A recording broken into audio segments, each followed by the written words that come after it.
ओडिशावासी समग्र ओडिया आमे समस्त एकजुट हेचु ये ओडिशा डाकरा ओडिशा बंद डाकरा को समस्ते समर्थन देइछंती।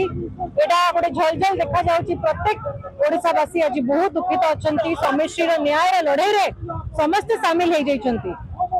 ये सरकार विफल हेची समिष्टि को बंचेबा पाई, निज दल लोक को बंचेबा पाई।